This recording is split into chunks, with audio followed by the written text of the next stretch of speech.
My name is Emily, and until a year ago, I thought my life was perfect. I was married to David, a man I had known since college. We'd been together for nearly 10 years, married for 7. To everyone on the outside, we were the definition of a happy couple, smiling in pictures, hosting dinner parties, and traveling on holidays together. But behind the pretty Instagram photos and forced smiles, cracks had begun to form in our marriage. Cracks I pretended not to see. David was ambitious, always chasing bigger goals, better jobs, higher salaries. And while I admired his drive, it often felt like I was married to his career rather than to him. Late nights at the office became normal, and our conversations grew shorter, more transactional. Still, I loved him. I believed in our vows, for better or worse. But little did I know, worse was coming. It started on a quiet Tuesday evening. I was in the kitchen, preparing dinner, when David walked in looking unusually tense. He loosened his tie, ran his hand through his hair, and avoided my eyes. "Emily, can we talk?" he asked. My heart skipped. The tone of his voice was serious, almost rehearsed. "Of course," I said softly, setting down the knife I was using to chop vegetables. He sat at the dining table, tapping his fingers nervously. "Work's been complicated. There's a huge project, and, well, I might need to spend some extra time away. Traveling. Late nights. That kind of thing." I frowned. "David, that's nothing new. You've been working late for months. What's really going on?" He hesitated before forcing a smile. "Nothing. Just don't worry, okay? Everything's fine." But everything wasn't fine. I could feel it in my gut. His tone. His eyes. Something was off. The following weeks were a blur of long nights alone. David would come home well past midnight, sometimes not at all. His excuses were vague: meetings, deadlines, urgent work dinners. And yet, his clothes smelled faintly of perfume, a scent I didn't wear. At first, I tried to ignore it, tried to convince myself I was being paranoid. But suspicion crept in like a slow poison, eating away at the trust I had spent years building. One evening, I gathered the courage to ask. "David," I said quietly as we sat in bed, "are you seeing someone else?" His eyes widened in shock, then softened with guilt. "Emily, no, I would never." He reached for my hand. "You know you're the only one." I wanted to believe him. I really did. But his words didn't match his actions. Days turned into weeks. And then something happened that shattered the fragile peace between us. I was cleaning the living room when I noticed David's jacket tossed carelessly on the couch. His phone had slipped out of the pocket. Normally, I respected his privacy. But that day, my hands moved on their own. I picked it up. The screen lit up. There it was. A message from an unknown number. "I'll see you tonight." Same hotel? My heart dropped into my stomach. My hands trembled as I scrolled further. There were dozens of messages, flirty texts, promises, even photos, her hand holding his, champagne glasses clinking, hotel room selfies with only his shoulder visible. I couldn't breathe. My chest tightened, and tears stung my eyes. David was cheating on me. The man I loved. The man I gave my everything to. The man who had promised me forever. When he came home that night, I was waiting. The phone sat on the table in front of me. His face went pale the moment he saw it. "Emily," he whispered. I stood, my voice trembling with rage and heartbreak. "How long, David? How long have you been lying to me?" He rubbed his face with both hands, pacing the room. "It's not what you think. Don't you dare insult me," I screamed. I saw the messages. The photos. "Do you think I'm blind?" He froze, his jaw tightening. For a moment, he didn't look guilty. He looked defeated. "Emily," he said quietly, "it's complicated." Complicated? That was the word he chose? My entire world was crumbling, and he called it complicated. That night ended in silence. He slept in the guest room while I cried myself to sleep in hours. Over the next few days, I tried to gather the courage to demand the truth. But every time I looked at him, I saw the man I loved and the man who betrayed me, tangled in one body. Finally, I cornered him in the kitchen. "David, I need the truth. Why her? Why do this to me? To us? His eyes filled with a mixture of shame and something else, something darker. "I didn't do it for love, Emily," he whispered. "I did it for money." I froze, staring at him in disbelief. "What are you talking about?" He swallowed hard. "You don't understand. It's not what it looks like." But before he could explain, his phone buzzed on the counter. Another message lit up the screen, from the same number. And the words made my blood run cold. "Remember our deal. Don't back out now." I snatched the phone and stared at it, my heart pounding. "A deal? What deal, David? What the hell have you gotten yourself into?" He tried to grab the phone, but I pulled it away. His expression turned desperate, almost panicked. "Emily, please. You don't want to know, but I did. I needed to know." Because suddenly, I realized this wasn't just about an affair. This was about something bigger. Something far more dangerous. That night, I couldn't sleep. My mind raced with questions. Who was this woman? What deal had David made? And why did he look so terrified when I pressed him for answers? I felt trapped in a nightmare, torn between the love I still felt for my husband and the anger burning inside me. By morning, I made a decision. If David wouldn't tell me the truth, I would find it myself. So I followed him. He left the house around 8 a.m., claiming he had an early meeting. I stayed a few minutes behind, keeping my distance as I drove. My hands were clammy on the steering wheel, my heart racing with every turn. David eventually pulled up to a luxury hotel downtown. He walked inside with purpose, not hesitation. I parked across the street, my chest tight with dread. Minutes later, I saw him in the lobby. With her, a beautiful woman, maybe in her late 20s, wearing a sleek red dress. She leaned in close, laughing softly as he spoke. They looked familiar, comfortable. But then I noticed something strange. She handed him an envelope. Thick, heavy, and he took it. Not like a man sneaking around for passion, but like a man collecting payment. My breath caught in my throat. This wasn't just an affair. This was business. And in that moment, I realized the betrayal ran far deeper than I ever imagined. I thought I was prepared for heartbreak, for the pain of a cheating husband, but nothing could prepare me for the truth that was waiting in the shadows. And as I watched David slip that envelope into his jacket, a cold, terrifying thought crossed my mind. What if I wasn't just betrayed, but being used in something much darker? I pressed my hand against the steering wheel, whispering to myself in shock. "Oh my God, what has my husband gotten us into?" I didn't go inside that hotel. I couldn't. My legs felt frozen, my body heavy with the weight of betrayal. Instead, I sat in my car, staring at them through the glass doors like a ghost watching the living. David and that woman looked like partners. Not in love, but in crime. She slid her hand across the table, passing him another envelope, and he nodded like they were agreeing to something dangerous.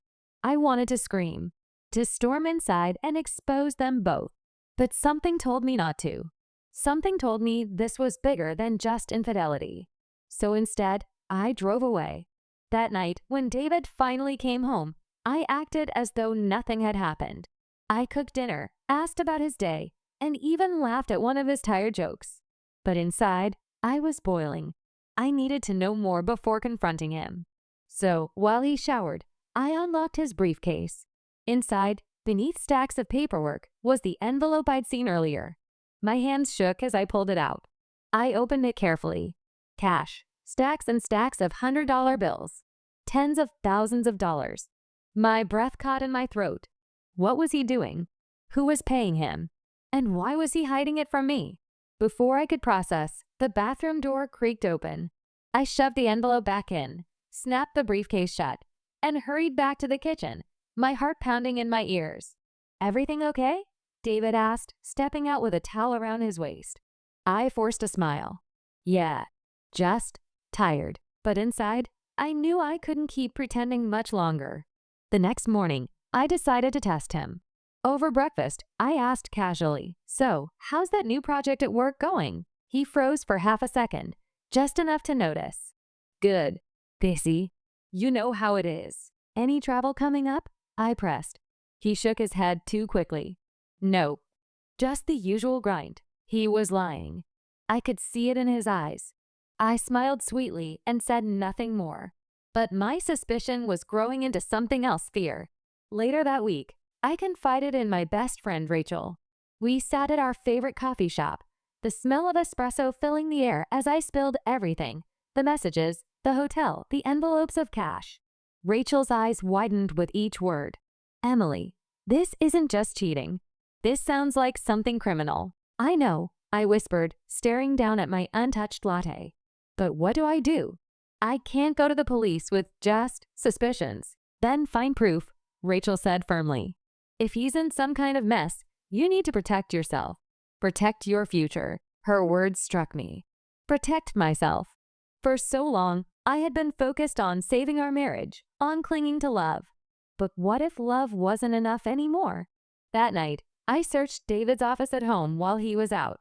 I felt like a thief in my own house, rifling through drawers, opening files, scrolling through his laptop. Most of it was normal work stuff. But then I found a folder buried deep inside a locked drawer. Inside were contracts. Not business contracts. Personal agreements. I scanned them quickly, my hands trembling. They were written in vague legal terms, but one thing stood out: large sums of money being transferred to David in exchange for services. Services? What kind of services? And then I found a name that made my stomach turn. Sophia Turner. I remembered her. She was at one of David's corporate events months ago. Beautiful. Confident. The kind of woman who drew every eye in the room. So, she wasn't just a mistress. She was part of this deal. When David came home, I confronted him. I couldn't hold it in any longer. Who is Sophia Turner? I demanded, standing in the doorway of his office. His entire body stiffened. He dropped his keys on the counter, his face pale. Emily, where did you hear that name? That doesn't matter, I snapped, tears burning my eyes. What matters is you're lying to me. About everything. About her, about the money, about these deals. I shoved the folder at him. He swallowed hard, his hands trembling as he took it from me. I can explain, he said softly. Then explain, I shouted. Because right now it looks like you've betrayed me, for her, for money, for whatever this is. Tell me the truth, David. All of it. For the first time, I saw something raw in his eyes. Not guilt. Not shame. Fear. Emily, he whispered, his voice shaking. If I tell you the truth, it will destroy you. My knees felt weak. I grabbed the edge of the desk for support. Destroy me? I choked out. David, you already have. You've lied to me, cheated on me, dragged me into whatever this is. Just tell me. He closed his eyes, took a deep breath, and whispered, She's not just my mistress. She's my employer. The words hit me like a slap. What? I whispered. David looked broken, his hands gripping his hair. Sophia. She's rich. Connected. She offered me money, more than I could ever make in my lifetime, in exchange for pretending. Pretending? I asked, my voice trembling. He nodded miserably. Pretending to be with her. Pretending to give her the perfect image she wanted. Public appearances, trips, dates. And yes, sometimes more. She paid me to play the role of her man. I felt my stomach twist.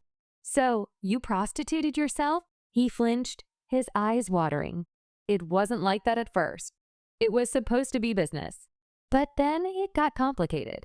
She wanted more. She threatened me, Emily. She said if I backed out, she'd ruin me. Ruin us. I stumbled back, shaking my head. Ruin us? How? David's face turned pale. Because she knows things. About my company. About me. And if I don't do what she wants, she'll use it all against me. I stared at him, my heart shattering. My husband, my David, had sold himself to another woman. Not for love. Not even for lust. But for money. For power. And now we were trapped in her game. I wanted to scream. I wanted to hate him. But instead, I whispered the question that terrified me most. David, what else haven't you told me? He looked at me then, tears in his eyes, his lips trembling. But before he could answer, his phone buzzed on the desk. A message from Sophia. And it read, Tomorrow. Bring your wife. Or it's over. My blood ran cold as I stared at the screen. Why would Sophia want me involved? I couldn't take my eyes off the phone screen. Bring your wife. Those 3 words burned into my mind like fire. Sophia didn't just know about me. She wanted me there. She wanted to drag me into whatever twisted arrangement she had with David. Why? I whispered, my throat dry. Why would she want me? David looked like a man crumbling from the inside. He sat down heavily in his chair, burying his face in his hands. Because she wants control, he said weakly. This isn't just about me anymore. She wants you to know. She wants you to see what she can do. She thrives on power, Emily. On humiliation. I wrapped my arms around myself, my body trembling. Humiliation? You mean she wants to destroy me too? He didn't answer. He didn't have to. That night, I barely slept. I lay awake staring at the ceiling, wondering how my marriage had turned into this nightmare. I wanted to walk away, to pack my bags and never look back. But something in me, pride, anger, maybe even stubborn love, refused to let Sophia win. If she thought she could drag me into her sick little game, she was wrong. The next day, David drove us downtown in silence. My hands were clenched in my lap, my chest tight with dread. We pulled up in front of a penthouse suite, the kind you only see in magazines. Marble lobby, gold accents, a private elevator. David swiped a key card, and the elevator whisked us to the top floor. When the doors opened, Sophia was waiting. She was even more stunning up close. Long dark hair, flawless skin, a dress that probably cost more than my car. And the smirk on her lips told me she knew exactly how powerful she was. Well, well, she purred, stepping forward. So this is the wife. I swallowed hard, forcing myself to stand tall. Yes, I'm the wife. Her eyes glimmered with amusement as she circled me like a predator. Pretty, sweet, loyal, I'm sure. But oh, how naive. David reached for my hand, but I pulled away. I wasn't here to play along. What do you want from us? I demanded. Sophia smiled coldly. From you? Nothing. From him? She glanced at David. Everything. And he knows it. We sat in her lavish living room, the skyline glittering through the windows behind her.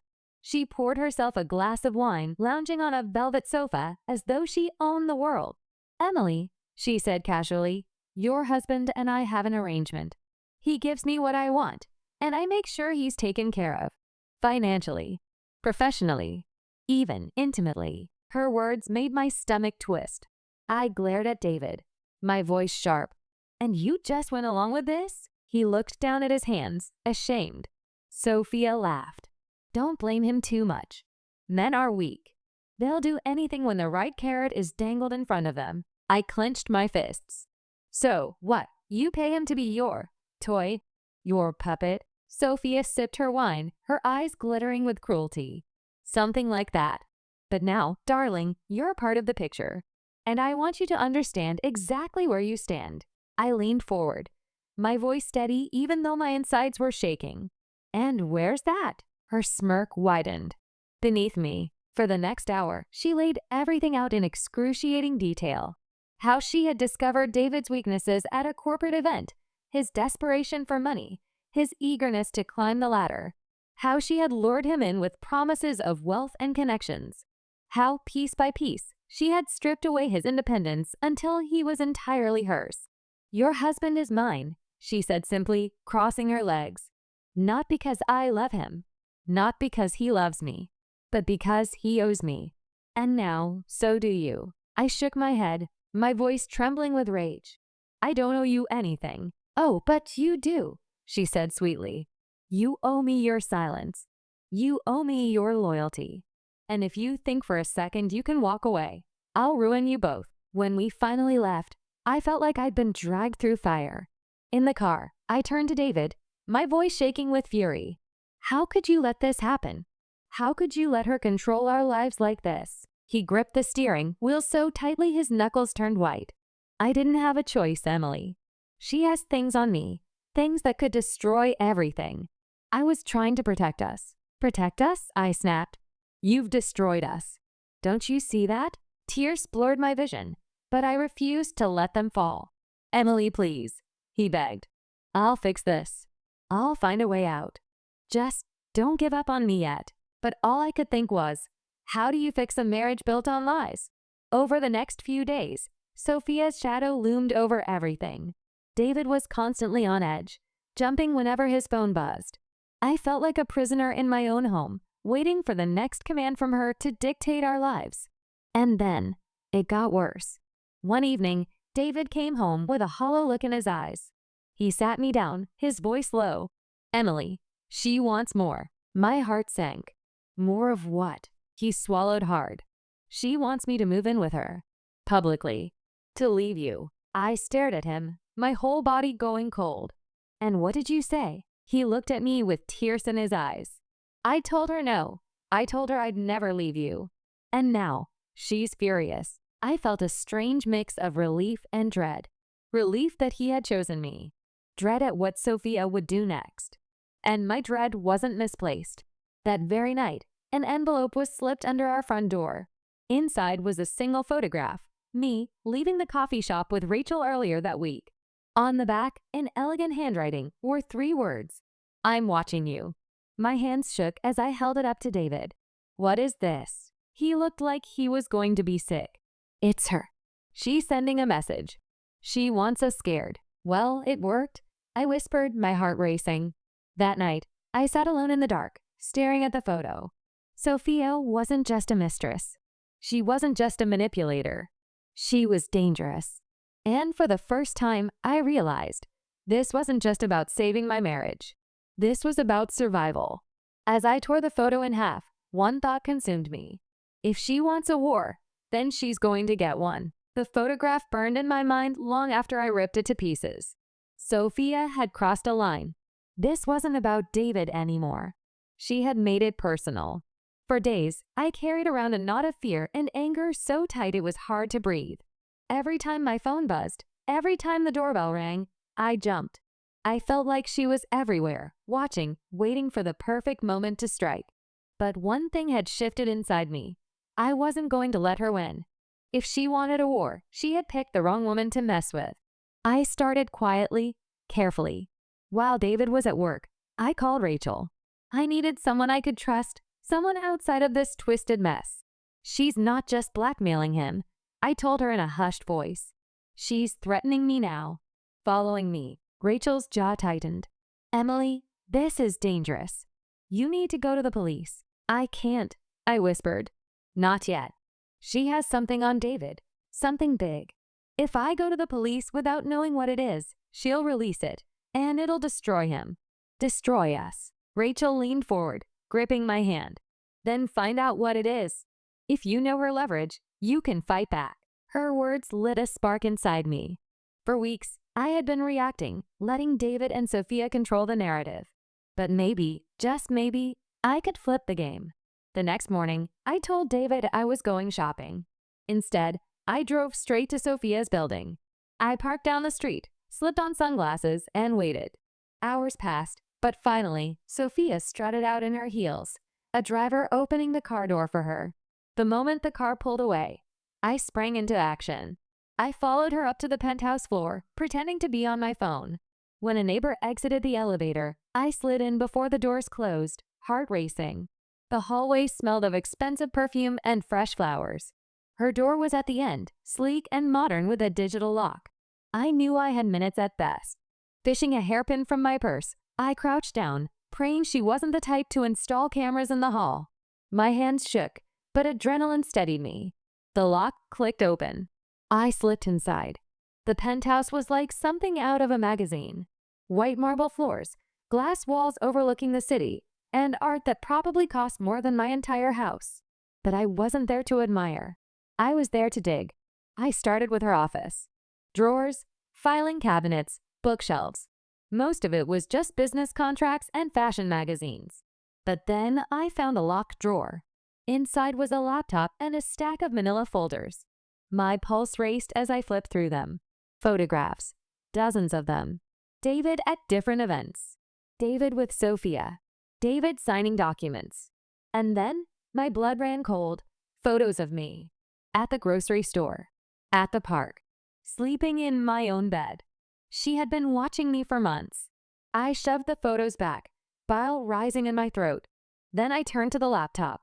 It was password protected, of course, but a sticky note on the desk had a string of numbers written on it. Phone numbers. My hands trembled as I typed it in. The screen unlocked.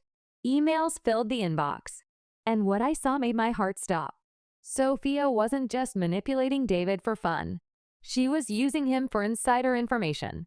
Corporate secrets. David had been feeding her details about his company's deals, mergers, financial strategies, all in exchange for her silence and money. This wasn't just adultery. This was corporate espionage. I copied everything onto a flash drive I'd brought with me, slipping it into my purse just as I heard the elevator ding. My chest tightened. She was back. I locked the drawer quickly and darted out the balcony door, crouching low. Sophia's heels clicked against the marble as she entered, humming softly to herself. I pressed myself flat against the glass, praying she wouldn't come outside. Minutes felt like hours. Finally, I heard the sound of a wine cork popping, and her footsteps moved toward the living room. I slipped back inside, tiptoed toward the door, and escaped without a sound. By the time I got back to my car, my hands were shaking so badly I could barely turn the key. But I had proof now, and it was worse than I could have imagined. That night, I confronted David again. I slammed the flash drive on the table. "How long, David?" I demanded. "How long have you been selling your company out to her?" His face went pale.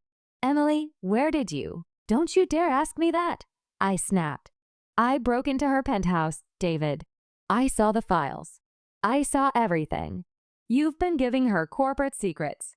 Do you even realize what you've done?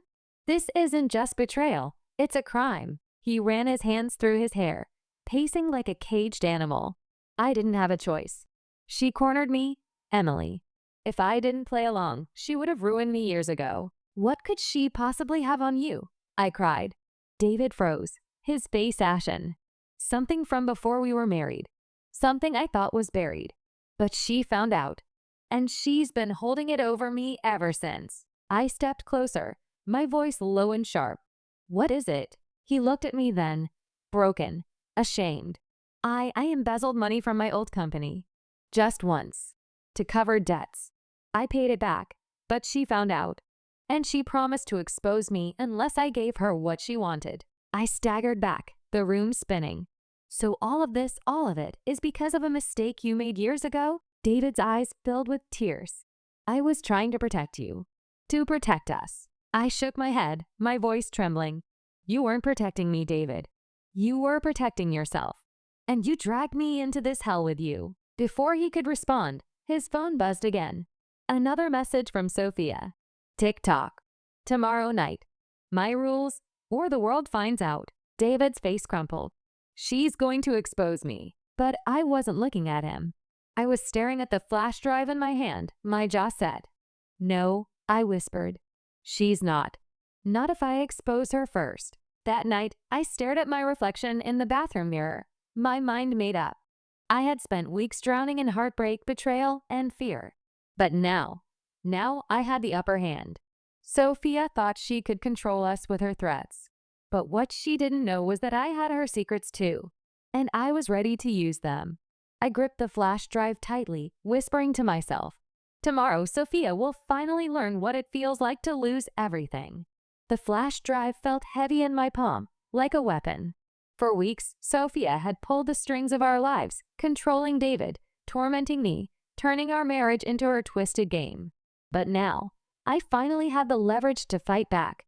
The only question was how. That night, I barely spoke to David.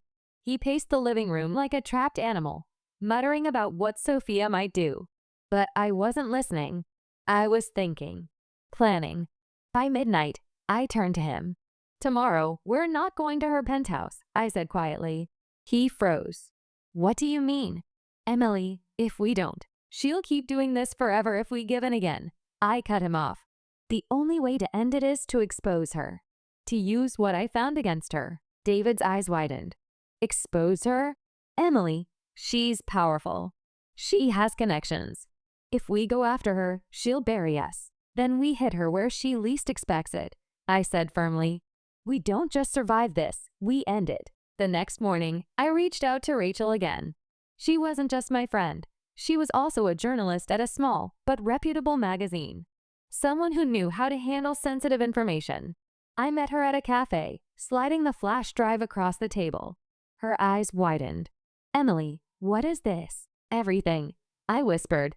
"Evidence that Sophia has been buying insider information from David. Blackmail. Espionage. Enough to take her down." Rachel hesitated. "If I run this story, it's going to explode." "Are you sure you're ready for that?" I thought about it. About David's betrayal. About Sophia's smirk when she told me I was beneath her.